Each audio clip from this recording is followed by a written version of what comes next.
Boa noite, igreja. Vamos fazer uma oração e pedir para que Deus fale conosco nesta ministração. Amém?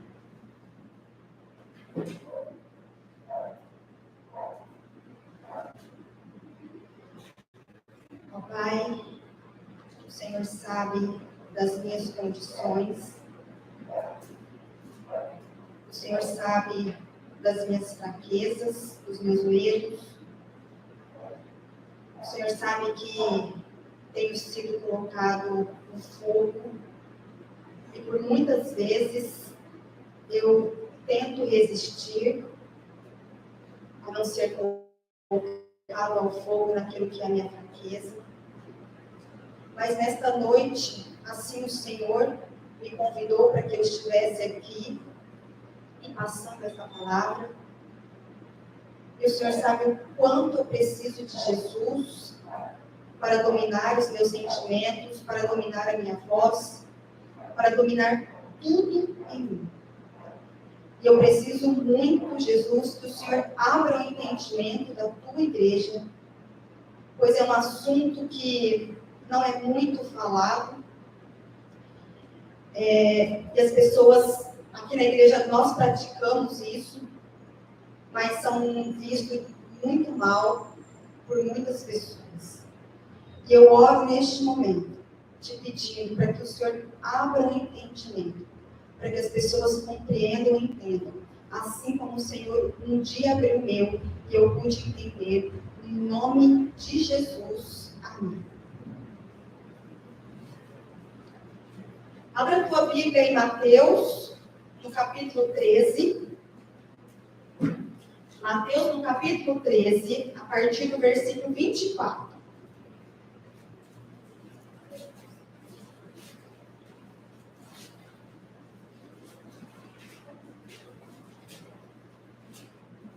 Mateus, no capítulo 13, a partir do versículo 24.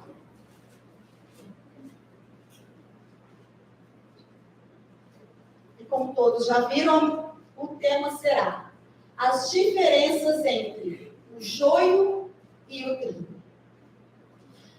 Quando eu ouvi essa palavra pela primeira vez na Igreja Amor de Cristo, eu não me lembro do período que foi falado isso, mas foi um período muito difícil na igreja. Houve um período muito difícil nos primeiros anos.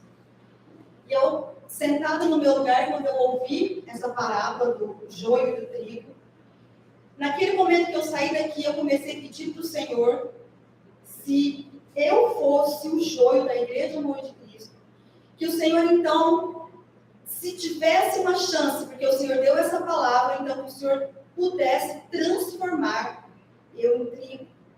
E vira e mexe, eu sempre faço essa oração para mim, para minha casa, para minha família. E há um mês eu tenho orado e clamado muito por isso, a respeito do joio e do trigo.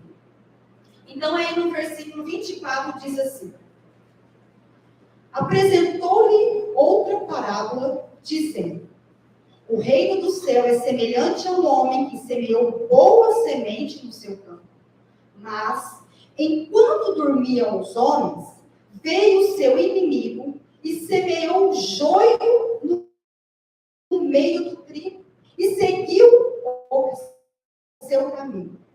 Mas quando o caule cresceu e produziu fruto, apareceu também o joio. Assim, os servos do dono da casa vieram e disseram a ele: Senhor, tu não semeaste boa semente no teu campo? E de onde então vem esse joio? E ele disse-lhes: o inimigo a quem fez isso. E os servos lhe disseram: queres então que vamos e colhamos? Ele, porém, disse: não, para que, ao colher o joio, não arranqueis também o trigo com ele. Deixai-os crescer juntos até a colheita. E no tempo da colheita, eu direi aos ceifeiros: colhei juntos primeiro o joio e amarrai-o em fardos para ser queimado. Mas o trigo recolhei no meu celeiro. Neste momento aqui, existem duas classes de pessoas dentro da igreja. Existe o joio e existe o trigo.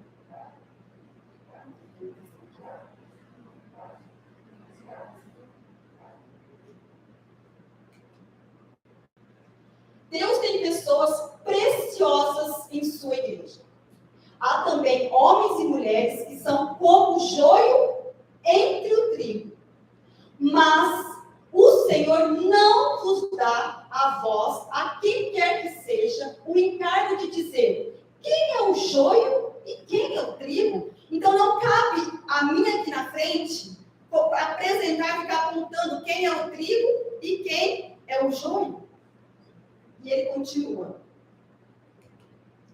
Podemos ver e condenar as faltas dos outros, ou passo que temos faltas maiores, que nunca reconhecemos, mas que são distintamente, quer dizer, são notárias, vistas pelos outros. E aqui nós vamos ver um pouco. Então, aqui quem fala aquilo lá é a Ellen White. Ela fala assim, não cabe a nós ficar vendo quem que é, ficar apontando quem é o trigo e quem é o joio. Porém, existe uma diferença, no começo nem tanto, entre o joio e o trigo. E nós vamos ver isso. Devido ao fato de o trigo e o joio assemelharem-se durante o processo de crescimento, o trigo e o joio, quando eles estão no processo de crescimento, que eles são parecidos. Quando então eles estão crescendo, então não dá para diferenciar. Seria uma atitude errônea tentar eliminá-lo a princípio, pois essa atitude poderia resultar na perda de vários trigos. Sabe por quê? Porque o joio, ele vai translaçando, entrelaça com outras plantas. Como ele é pequenininho, se a gente for falar, não, esse aqui eu conheço, eu sei que é trigo, e se for arrancar, vai perder, então, o alimento necessário, que é o trigo. Porém, quando eles finalizam o processo de crescimento, eles diferenciam-se entre si. O trigo cresce sem aprofundar suas raízes no solo e adquire a coloração de palha. Por outro lado, o joio fica com a coloração diferente, aprofunda suas raízes no solo e dificulta o processo da colheita. E a Ellen White diz que esse processo, nós sabemos, ele deixa bem claro que é no fim do tempo, no fim dos tempos, quando Jesus estiver para voltar. Só que ela disse que quando começa o fim do tempo? Então, em 1844, começa esse processo de peneiração, de tirar o joio e o trigo do milho. E conforme for passando, conforme for chegando a vinda de Jesus, a sacudidura ficará ainda mais intensa, porque esse processo já está quase no final, do trigo e do joio.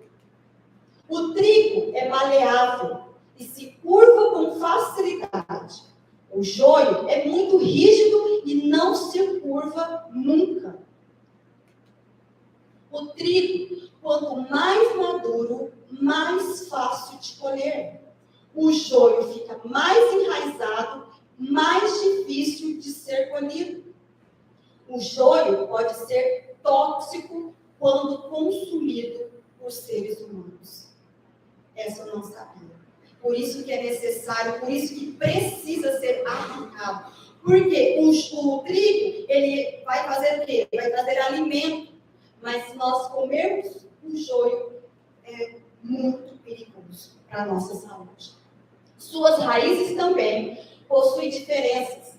As do joio espalham-se e se entrelaçam nas raízes de outras plantas, fazendo com que, ao tentar arrancá-las, acabe extraindo também as outras plantas. Talvez Talvez não, por isso que talvez eu entendi, porque eu não entendia quando dizia assim, quando um estiver no campo, um vai, o outro fica. Quando um estiver dormindo, o outro vai. Por quê? Nós não sabemos, irmãos, se dentro da nossa casa todos são joios, ou se dentro da nossa casa todos são trigo. Não dá para saber isso. Característica do trigo e o joio. O trigo é aquele que ouve e compreende a palavra e dá fruto de arrependimento. O que é o fruto de arrependimento? É quando eu sei do meu pecado, eu busco arrependimento e eu não mais cometo aquele pecado. Nós vamos ver isso na palavra. Ele é manso, ele é humilde, ele é obediente, porém o joio não aceita as reformas que nós já fazemos. Não se arrepende, sempre se justifica dos seus erros, dos seus pecados. Vive de aparência, mentiroso, religioso, desobediente. É interessante notar que um trigo plantado ao lado de um joio não pode transformá-lo em um trigo de igual forma. Um joio não pode transformar um trigo em joio pelo fato de estarem lado a lado. Mesmo a pessoa sendo joio e ela estiver ao lado de uma pessoa trigo, esse trigo não consegue transformar, não consegue mudar. E eu gostaria que você... Deixa eu ler mais um aqui, depois a gente já... Aplicando essa afirmação em nossas vidas, vemos que nós não somos capazes de mudar a origem, quer dizer, a semente de uma pessoa, ainda que estejamos lado a lado com ela. E aqui, irmãos, eu clamo ao Senhor e aos anjos que abram o entendimento de vocês. Porque a Ellen White diz, inclusive isso veio dela, que nós não cabemos a nós apontar quem é um, quem é outro.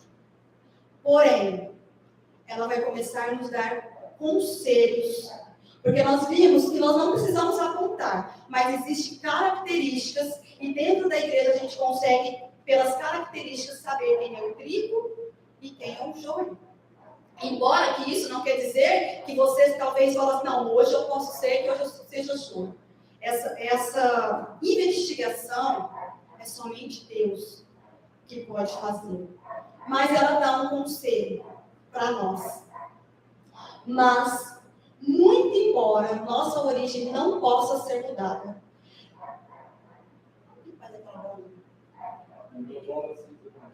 devemos tomar cuidado ao nos associar ou nos assemelhar com o joio. Você sabe o que é associar? É você ter um relacionamento com o joio. E nós vamos entender o porquê. Pois isso pode fazer com que em alguns momentos de nossas vidas sejamos achados, assemelhando a eles com atitudes. Nós vimos no sábado que de qualquer forma, de qualquer modo, quando você está com uma pessoa, ela te influencia e você influencia ela. E não sei se todos meditaram, eu comecei a meditar na minha vida. Eu falei, nossa, aqui é uma verdade. Você está ali conversando com a pessoa, assim, muito tempo, de repente você está com jeito, assim, principalmente criança, isso é muito visível. Você olha assim e fala, gente, mas está parecendo fulano. Porque existe essa influência. E por isso que devemos não associar. Dizer decisões, o que pode custar tudo na hora da colheita. Eu quero que você abra a tua Bíblia, porque nós não vamos mais aqui em Mateus, e nós aqui da Igreja Amor de Cristo, nós olhamos para a Bíblia e nós também olhamos para o espírito de profecia que é a Ellen White. Porque sempre o que ela fala sempre está associado à palavra de Deus. Então, neste momento, eu não estou dizendo nenhuma palavra de homens carnal, ou da minha cabeça, ou daquilo que eu penso, ou daquilo que eu acho. Eu vou tirar coisas da palavra de Deus, associando com o livro da Ellen White, como nós estamos vendo aqui. Abra a tua Bíblia em 2 Tessalonicenses, 2 Tessalonicenses.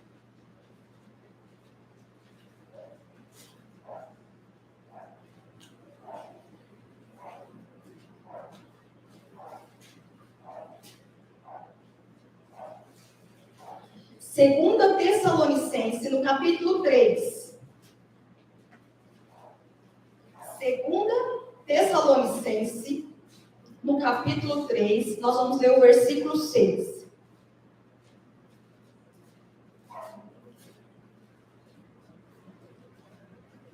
Segunda Tessalonicenses, capítulo 3, o versículo 6.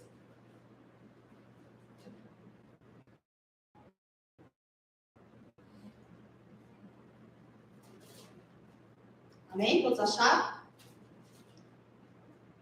Nós vos mandamos, irmãos, então ele está falando como irmãos, com pessoas que estão vivendo a mesma fé. Em nome do nosso Senhor Jesus Cristo. Então Paulo está falando aqui, eu estou falando isso, irmãos. Não é no meu nome, mas é no nome de Jesus, para vocês.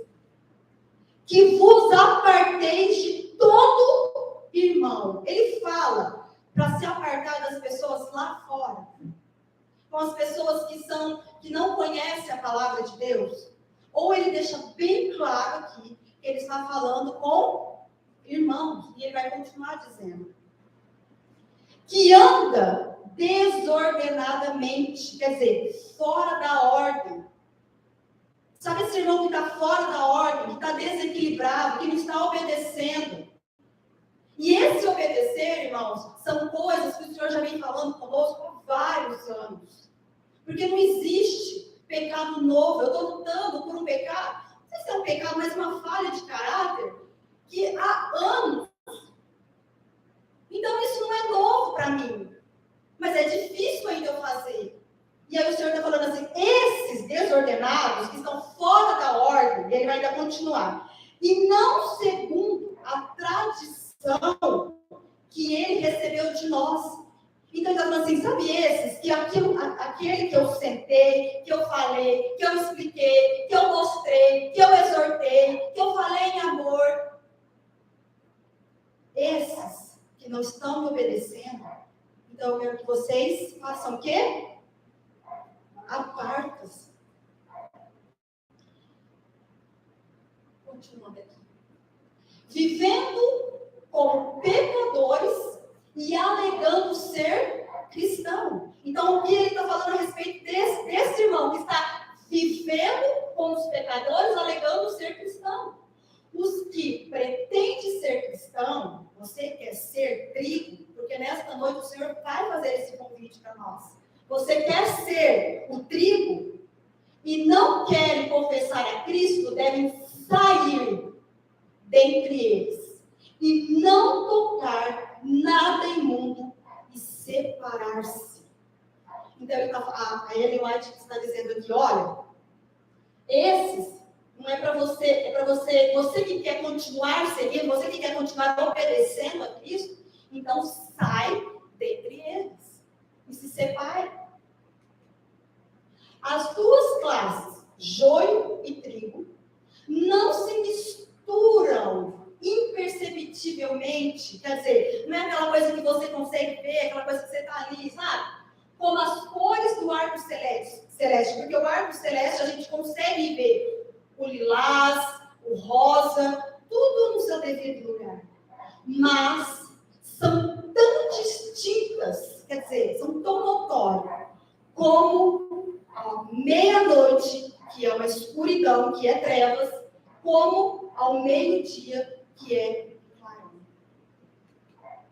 O povo de Deus não pode, com segurança, entrar em íntimas relações.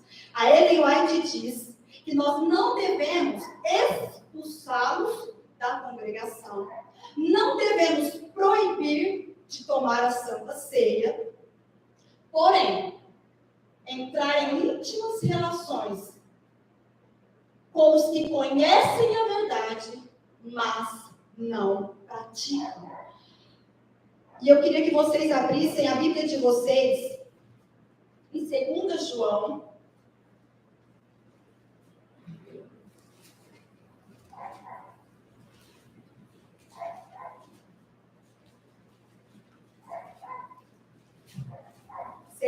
João, capítulo 1.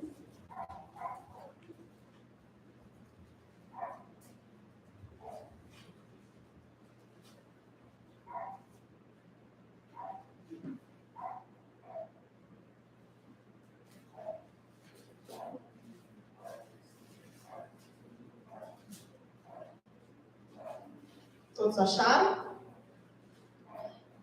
1 João, no capítulo 1, no versículo 9, diz assim: todo aquele, acharam? 2 João, todo aquele que transgride e não permanece na doutrina de Cristo, não tem a Deus. Aquele que permanece na doutrina de Cristo, esse tem tanto ao Pai como ao Filho. E aqui, irmãos, existem muitas pessoas que já foram arrancadas da Igreja em nome de Cristo. Que se vão voltar, eu não sei. Mas que nesse período foram arrancadas. Eu acredito que Deus queira que eles voltem. Mas não quer dizer que nós devemos ter uma íntima relação com esses. Porque meu marido já saiu da igreja, vou citar o nome, a Rogéria também já saiu da igreja. Eles não saíram, tipo assim, bom, eu vou sair feliz e tudo bem, tranquilo. Eles saem dentro do seu coração com uma rebeldia. Todos que saíram daqui saíram rebeldes. Todos. Eu não conheço nenhum. E como você vai ter um relacionamento íntimo, que a gente pode colocar como uma amizade, se ele saiu da igreja, se ele saiu porque ele é rebelde, não voltou porque ele continua rebelde, como você pode ter uma relação íntima? E nós vamos ler aqui em 2 João, nós vamos continuar, que aqui ele fala, não deve ter essa amizade. No versículo 10, ele diz assim: se alguém vier ter convosco essas pessoas que o Senhor disse que não é para você ter amizade, que não é para você ter essa relação, e não trouxer essa doutrina, qual doutrina? De estar andando nos caminhos do Senhor, não o recebeis em vossa casa. Você, pelo menos eu sou assim, eu acredito que todos são. Você só recebe na tua casa uma pessoa que você tem um relacionamento íntimo. Quando você recebe na tua casa é quando você quer de fato, que você considera aquela pessoa e você quer fazê-la no teu convívio. Aí sim, então você traz ela para dentro da tua casa. Porque ao contrário, você não vai fazer isso. E aí diz assim: nem tampouco o saudeis. Você sabe o que significa a palavra saudar? Ela significa cumprimentar, ou se dirigir a ela. Com essas pessoas, nem o cumprimento deveis fazer, porque elas estão fora da vontade e do querer do Senhor. E se você que está lutando, isso fará com que você passe do outro lado. Por causa do quê? Porque nós aprendemos no sábado que existe uma influência. Parece que talvez você tenha um contato com a pessoa lá fora, mas ela não fala de igreja, não fala mal de ninguém. Mas só de saber que ela tem aquela rebeldia dentro do seu coração, ela te influencia. No versículo 11. Porque, preste bem atenção, porque quem o salva toma parte dos seus feitos malignos. Se você manter uma relação íntima com essas pessoas, aquilo dela vai fazer parte da tua vida. Não sou eu que estou dizendo, é a palavra de Deus que está falando isso. E nós não levamos essas coisas a sério. Nós queremos ter amizade com todos. Nós queremos ser bem vistos com todos. Eu sou uma delas. Eu sou uma delas. Eu queria que a igreja prestasse muita atenção neste slide. Todos. Mas eu gostaria muito que os ministros do Senhor, todos nós, dessem uma grande atenção sobre essa palavra. Mas eu quero que todos, terríveis ais, aguardam os que pregam a verdade. Então, tanto os ministros que vêm até aqui na frente, quanto você que não é nenhum ministro, você não tem nenhum ministério, mas você prega a verdade. Porque todo mundo sabe que você é da igreja que guarda o sábado. Todo mundo sabe que você é daquela igreja que não usa calça. Todo mundo sabe que você é daquela igreja que não come carne. Mas, então eu estou falando assim, convinhais, mas que pregam a verdade, mas não são por ela santificados. A palavra não entrou. Você não deixou a palavra entrar dentro de você e mudar o teu caráter. E também os que consentem em receber e manter-os não santificados para lhes ministrar por palavra e doutrina. Ela está dizendo aqui, aqueles que não estão santificados não devem estar ministrando, não devem estar colocando outras pessoas para estar ouvindo ela. Porque aquilo que ela está falando, ela não está sendo santificada. Sinto-me alarmada, ela falando, Ellen White, pelo povo de Deus, o qual professa crer solene e importante verdade, pois sei que muitos deles não se acham convertidos e nem santificados por ela, pela palavra. Será? Esse é o joio. Será que a palavra, de fato, você está sendo convertido e você está sendo santificado nessa palavra? Os homens podem ouvir e conhecer toda a verdade, sem todavia conhecer coisa alguma do poder da piedade. Nem todos os que pregam a verdade serão salvos por ela. Disse o anjo, purificai-vos, porque ainda tem. Os que levais os vasos do Senhor. Ministros, todos nós. Nós já sabemos que viemos aí de um ano, que é onde o Senhor não mais permite, não tolera mais erros conhecidos dentro de nós. E agora eu acredito que isso ficará cada vez pior. O caminho vai se estreitando cada vez mais.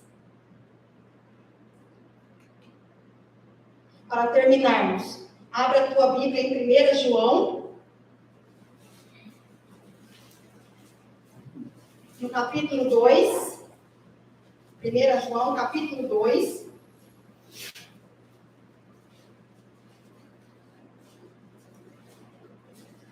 A partir do versículo 4. Através desses versos, que nós possamos, o pastor começou o culto dizendo, não saia enquanto você não receber a resposta de Deus. Não durma. E vai dizer aqui, aqueles que são o joio e aqueles que são o trigo da casa do Senhor. 4. Aquele que diz, eu conheço Deus, eu conheço Jesus, e não guarda os seus mandamentos. Os mandamentos tanto são os 10 mandamentos, porque todas as vezes que no nos é apresentado uma ordem que veio de Deus, isso também é um mandamento. Então, se aqueles que não estão praticando os mandamentos, é mentiroso. E a verdade, Jesus não está com ele. Mas qualquer que pratica a sua palavra, que é aquele que guarda, que pratica, nele verdadeiramente está o amor de Deus, aperfeiçoando. Quer dizer, ainda está crescendo, está desenvolvendo. Não chegou o ápice ainda da colheita, mas está sendo desenvolvido. Nisto, sabemos que estamos nele. Aquele que diz que está nele, que está em Jesus, deve você mesmo, andar de maneira como Jesus andou. No sábado, a irmã Simone disse isso. Quanto nós precisamos de Jesus. E aquele que não anda, aquele que continua praticando, porque volta um pouquinho a tua Bíblia aí um pouquinho para frente, né? No capítulo 3, no versículo 8. Por isso que existe o trigo e o joio. Quem que é o trigo? E quem que é o joio? Aquele que comete pecado é do diabo.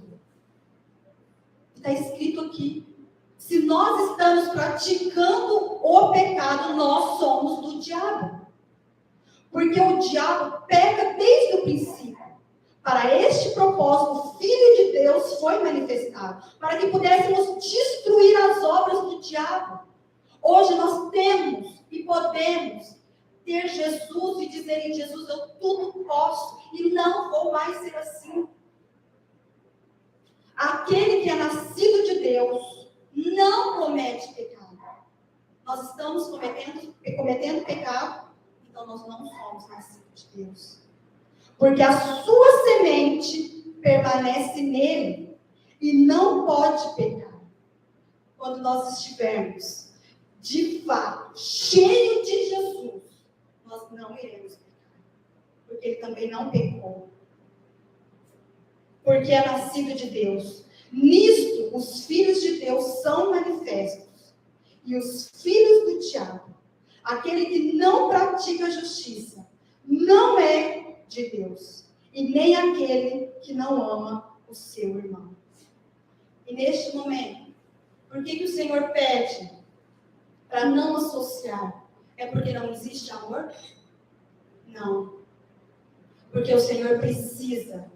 Quando Jesus foi levado ao deserto, 40 dias, ele esteve só.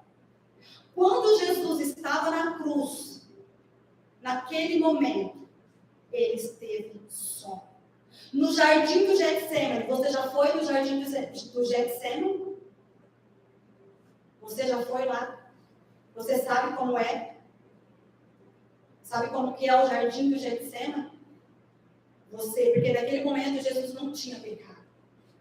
Mas era por causa do meu pecado e por causa do teu pecado que ele estava ali, pedindo para que Deus passasse aquele cálice. Porque naquele momento ele estava com todo o pecado da humanidade, todos os pecados sobre ele. E naquele momento ele clamava e ele se encontrava só. E Jesus quer te levar para o jardim do Getsemane, para que os seus pecados não mais vivam em você. E por isso que Jesus fala, deixa eles. Eu acredito que talvez seja a última chance para, de fato, esse momento, corrermos, de fato, para Jesus. Que você, neste momento, a igreja se levante e nós iremos cantar. Sabe, muitas vezes, por que você muitas vezes continua nesse choro? Por que muitas vezes você continua na aflição? Porque, de fato, não houve uma oração sincera. Irmãos, quando de fato, se você já teve essa experiência de ir ao altar do Senhor toda aflita, Mas naquele momento, se você sai de lá, os seus problemas não foram resolvidos. Mas você sai com uma paz, uma tranquilidade, uma certeza. Porque de fato você colocou, depositou aos pés de Jesus. Se você sai do altar do Senhor, se você sai das suas orações e continua nessa agonia, não estando em paz, porque ainda você não deixou. Ainda você não foi com sinceridade. Talvez você precisa dizer para Jesus, me ensine a ser sincero. Me ensine. Porque muitas vezes, nós vamos achando que estamos no altar do Senhor, mas nós não estamos. Nós estamos no colinho do diabo e ele acariciando a nossa cabeça. E aí você sai da sua oração pior do que você entrou. Já teve essa sensação? Que você se levante e cante esse louvor. Fala, Senhor, talvez isso ainda não é uma verdade. Talvez eu oro, não acontece. Eu preciso. Porque o arrependimento ele não vem do dia para a noite. Existem várias vezes. Várias noites. Até que chega o amanhecer nas nossas vidas. Amém?